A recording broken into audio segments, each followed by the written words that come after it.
ಅದ್ಯಾಕೋ ಏನೋ ಇತ್ತೀಚೆಗೆ ಪ್ರವಾಸಿಗರ ಹುಚ್ಚಾಟ ಮಿತಿ ಮೀರ್ತಾ ಇದೆ. ಕಡಲಿಗೆ ಇಳಿದು ಅಪಾಯವನ್ನ ಮೈ ಮೇಲೆ ಎಳೆದುಕೊಳ್ತಾ ಇದ್ದಾರೆ. ಇನ್ನು ಗೋಕರ್ಣ ಬಳಿಯ ಬೀಚ್ಗೆ ಇಳಿದಿದ್ದ ಪ್ರವಾಸಿಗ ಫಿಲ್ಮಿ ಸ್ಟೈಲ್ ನಲ್ಲಿ ಬಚಾವಾಗಿದ್ದಾರೆ. ಜಸ್ಟ್ ಬಚಾವಾಗಿರುವಂತಹ ರಣರೋಚಕ ದೃಶ್ಯ ನಿಮ್ಮ ಮುಂದೆ.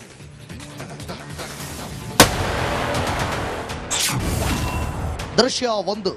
ಅಲೆಗಳ ಹೊಡೆತಕ್ಕೆ ಕೊಚ್ಚಿ ಹೋದ ಪ್ರವಾಸಿಗ.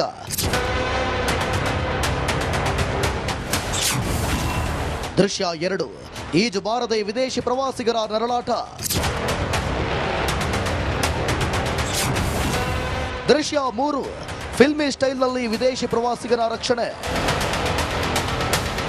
ಮೊನ್ನೆಯಷ್ಟೇ ಉತ್ತರ ಕನ್ನಡ ಜಿಲ್ಲೆಯ ಮುರುಡೇಶ್ವರ ಬೀಚ್ನಲ್ಲಿ ದುರಂತವೊಂದು ನಡೆದು ಹೋಗಿತ್ತು. ಕಡಲಿಗೆ ಇಳಿದಿದ್ದ 4 ವಿದ್ಯಾರ್ಥಿನಿಯರು ನೀರು ಪಾಲಾಗಿದ್ದರು. ಇಷ್ಟಾದರೂ ಜನಕ್ಕೆ ಬುದ್ಧಿ ಬಂದಿಲ್ಲ. ಮುರುಡೇಶ್ವರ ಬಳಿಕ ಇದೀಗ ಕುಡ್ಲೆ ಕಡಲ ತೀರದಲ್ಲಿ ವಿದೇಶಿ ಪ್ರವಾಸಿಗರೊಬ್ಬರು ಕೊಚ್ಚಿ ಹೋಗಿದ್ರು.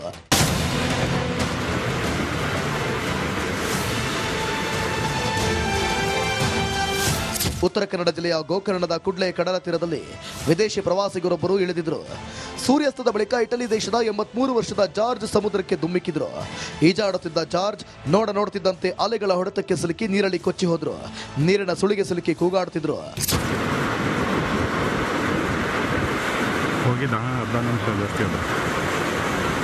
ಕೂಡಲೇ ಎಚ್ಚೆತ್ತ ಲೈಫ್ ಗಾರ್ಡ್ ಸಿಬ್ಬಂದಿ ಇಟಲಿ ಪ್ರವಾಸಿಗನ ಸಹಾಯಕ್ಕೆ ಧಾವಿಸಿದ್ರು.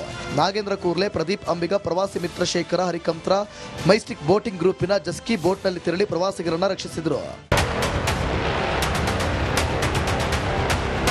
ಕಡಲ ತೀರದಲ್ಲಿ ಸಂಜೆ 6 ಗಂಟೆ ಬಳಿಕ ಸಮುದ್ರಕ್ಕೆ ಇಳಿಯುವಂತಿಲ್ಲ.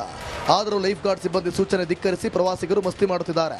ಇಲಾಖೆಯಿಂದ ತುರ್ತು ಸೂಚನಾ ಫಲಕವನ್ನಾದರೂ ಹಾಕುವ ವ್ಯವಸ್ಥೆ ಆಗಬೇಕು. ಜೊತೆಗೆ ನಿಯಮ ಉಲ್ಲಂಘಿಸಿದವರಿಗೆ ದಂಡ ವಿಧಿಸಬೇಕು. ಇಲ್ಲದಿದ್ದರೆ ಈ ರೀತಿಯ ಘಟನೆಗಳು ಮರುಕಳಿಸುತ್ತಲೇ ಇರುತ್ತವೆ. ಶೇಷಗಿರಿ ಮುಂಡಳಿ, ಕಾರವಾರ, ರಿಪಬ್ಲಿಕ್ ಕನ್ನಡ. ಅದ್ಯಾಕೋ ಏನೋ ಇತ್ತೀಚೆಗೆ ಪ್ರವಾಸಿಗರ ಹುಚ್ಚಾಟ ಮಿತಿ ಮೀರ್ತಾ ಇದೆ. ಕಡಲಿಗೆ ಇಳಿದು ಅಪಾಯವನ್ನ ಮೈ ಮೇಲೆ ಎಳೆದುಕೊಳ್ತಾ ಇದ್ದಾರೆ. ಇನ್ನು ಗೋಕರ್ಣ ಬಳಿಯ ಬೀಚ್ಗೆ ಇಳಿದಿದ್ದ ಪ್ರವಾಸಿಗ ಫಿಲ್ಮಿ ಸ್ಟೈಲ್ ನಲ್ಲಿ ಬಚಾವಾಗಿದ್ದಾರೆ. ಜಸ್ಟ್ ಬಚಾವಾಗಿರುವಂತಹ ರಣರೋಚಕ ದೃಶ್ಯ ನಿಮ್ಮ ಮುಂದೆ.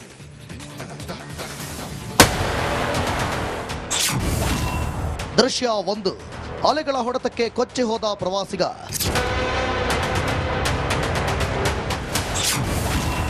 ದೃಶ್ಯ 2. ಈಜು ಬಾರದೆ ವಿದೇಶಿ ಪ್ರವಾಸಿಗರ ನರಳಾಟ. ದೃಶ್ಯ 3. ಫಿಲ್ಮಿ ಸ್ಟೈಲ್ನಲ್ಲಿ ವಿದೇಶಿ ಪ್ರವಾಸಿಗರ ರಕ್ಷಣೆ. ಮೊನ್ನೆಯಷ್ಟೇ ಉತ್ತರ ಕನ್ನಡ ಜಿಲ್ಲೆಯ ಮುರುಡೇಶ್ವರ ಬೀಚ್ನಲ್ಲಿ ದುರಂತವೊಂದು ನಡೆದು ಹೋಗಿತ್ತು. ಕಡಲಿಗೆ ಇಳಿದಿದ್ದ 4 ವಿದ್ಯಾರ್ಥಿನಿಯರು ನೀರು ಪಾಲಾಗಿದ್ದರು. ಇಷ್ಟಾದರೂ ಜನಕ್ಕೆ ಬುದ್ಧಿ ಬಂದಿಲ್ಲ. ಮುರುಡೇಶ್ವರ ಬಳಿಕ ಇದೀಗ ಕುಡ್ಲೆ ಕಡಲ ತೀರದಲ್ಲಿ ವಿದೇಶಿ ಪ್ರವಾಸಿಗರೊಬ್ಬರು ಕೊಚ್ಚಿ ಹೋಗಿದ್ರು.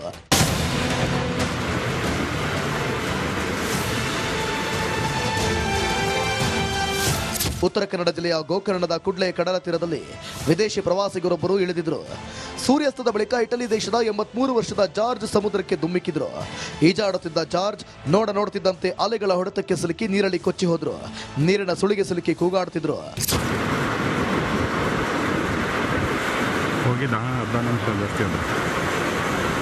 ಕೂಡಲೇ ಎಚ್ಚೆತ್ತ ಲೈಫ್ ಗಾರ್ಡ್ ಸಿಬ್ಬಂದಿ ಇಟಲಿ ಪ್ರವಾಸಿಗನ ಸಹಾಯಕ್ಕೆ ಧಾವಿಸಿದ್ರು. ನಾಗೇಂದ್ರ ಕೂರ್ಲೆ, ಪ್ರದೀಪ್ ಅಂಬಿಗ, ಪ್ರವಾಸಿ ಮಿತ್ರ ಶೇಖರ ಹರಿಕಂತ್ರ ಮೈಸ್ಟಿಕ್ ಬೋಟಿಂಗ್ ಗ್ರೂಪಿನ ಜಸ್ಕಿ ಬೋಟ್ನಲ್ಲಿ ತೆರಳಿ ಪ್ರವಾಸಿಗರನ್ನ ರಕ್ಷಿಸಿದ್ರು. ಕಡಲ ತೀರದಲ್ಲಿ ಸಂಜೆ 6 ಗಂಟೆ ಬಳಿಕ ಸಮುದ್ರಕ್ಕೆ ಇಳಿಯುವಂತಿಲ್ಲ. ಆದರೂ ಲೈಫ್ ಗಾರ್ಡ್ ಸಿಬ್ಬಂದಿ ಸೂಚನೆ ಧಿಕ್ಕರಿಸಿ ಪ್ರವಾಸಿಗರು ಮಸ್ತಿ ಮಾಡುತ್ತಿದ್ದಾರೆ.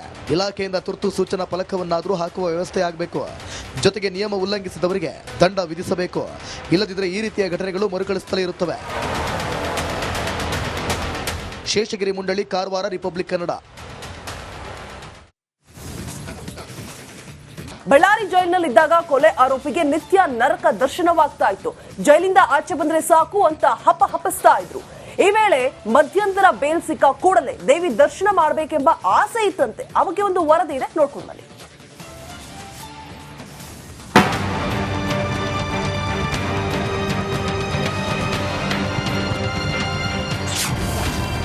ಕೊಲೆ ಆರೋಪಿಗೆ ದೇವಿ ದರ್ಶನ ಮಾಡುವ ಆಸೆ.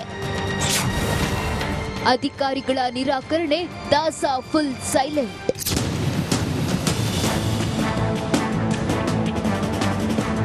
ಬಳ್ಳಾರಿ ಜೈಲಿನಲ್ಲಿದ್ದ ವೇಳೆ ನಿತ್ಯ ನರಕಯಾತನೆ ಅನುಭವಿಸಿದ್ದ ದರ್ಶನ್ಗೆ ರಿಲೀಸ್ ಆದ್ರೆ ಸಾಕು ಅಂತ ಕಾಯ್ತಿದ್ರು. ಜೈಲಿನಲ್ಲಿ ಏನೂ ಮಾಡಲಾಗದ ಸ್ಥಿತಿಯಲ್ಲಿದ್ದ ದಾಸನಿಗೆ ಮಧ್ಯಂತರ ಬೇಲ್ ಸಿಕ್ಕಿತ್ತು. ಮಧ್ಯಂತರ ಜಾಮೀನು ಸಿಕ್ಕಿದ್ದೆ ಅಂತ ಗೊತ್ತಾಗ್ತಿದ್ದಂತೆ ದರ್ಶನ್ ಮನಸ್ಸಲ್ಲಿ ಒಂದು ವಿಚಾರ ಇಟ್ಕೊಂಡಿದ್ರಂತೆ. ಜೈಲಿಂದ ರಿಲೀಸ್ ಆದ ಕೂಡಲೇ ಕನಕದುರ್ಗಮ್ಮ ದೇವಸ್ಥಾನಕ್ಕೆ ಹೋಗ್ಬೇಕು ಅಂತ ಅಂದ್ಕೊಂಡಿದ್ರಂತೆ.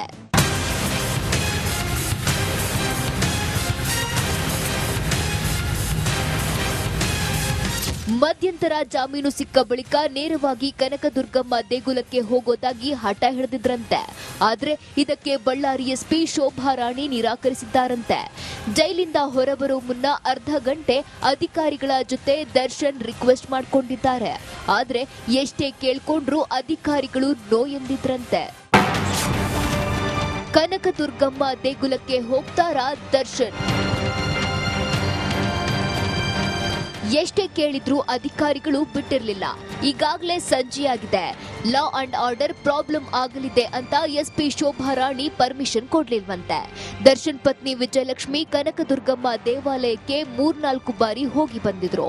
ದರ್ಶನ್ಗೆ ದೇವಿಯ ಕುಂಕುಮ ಪ್ರಸಾದ ತಂದುಕೊಟ್ಟಿದ್ರು. ದೇವಿಯ ಮಹಾತ್ಮೆ ಬಗ್ಗೆ ತಿಳಿದುಕೊಂಡಿದ್ದ ದಾಸ ಶಕ್ತಿ ದೇವತೆಯ ದರ್ಶನ ಮಾಡಬೇಕೆಂದು ಹಠ ತೊಟ್ಟಿದ್ರು.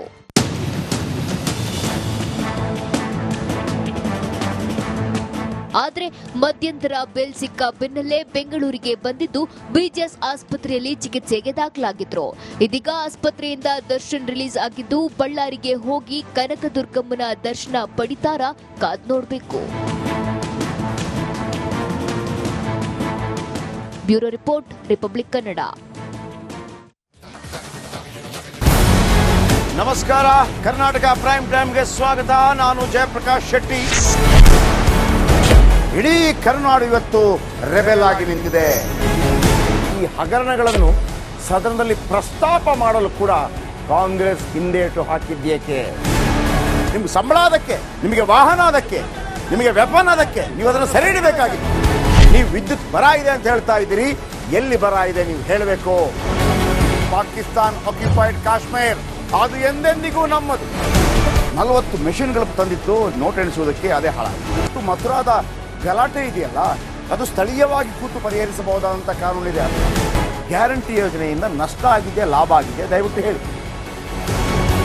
Dawood Ibrahim most wanted criminal ಯಾವಾಗಾದ ಅಂದ್ರೆ ಇಲ್ಲಿ ತನಕ ಭಾರತ ದೇಶದಲ್ಲಿ ಓರ್ವ ದಲಿತ ಪ್ರಧಾನಿಯಾದಂಥ ಇತಿಹಾಸವೇ ಇಲ್ಲ. ರಿಪಬ್ಲಿಕ್ ವರ್ಲ್ಡ್ ಆಪ್ ಇದು ಕೇವಲ ಅಪ್ಲಿಕೇಶನ್ ಅಲ್ಲ, ಸಮಗ್ರ ಸುದ್ದಿಗಳ ಸಂಪರ್ಕ ಮಾರ್ಗಕ್ಕೆ ಕ್ರಾಂತಿಕಾರಿ ಬದಲಾವಣೆ. ರಿಪಬ್ಲಿಕ್ ವರ್ಲ್ಡ್ ಆಪ್ ಕೇವಲ ಸುದ್ದಿ ಅಪ್ಲಿಕೇಶನ್ ಅನ್ನ ಪರಿಚಯ ಮಾಡ್ತಾ ಇಲ್ಲ, ಬದಲಾಗಿ ಡಿಜಿಟಲ್ ಸುದ್ದಿ ಬಳಕೆಯ ಹೊಸ ಯುಗಕ್ಕೆ ನಾಂದಿ ಹಾಡ್ತಾ ಇದೆ.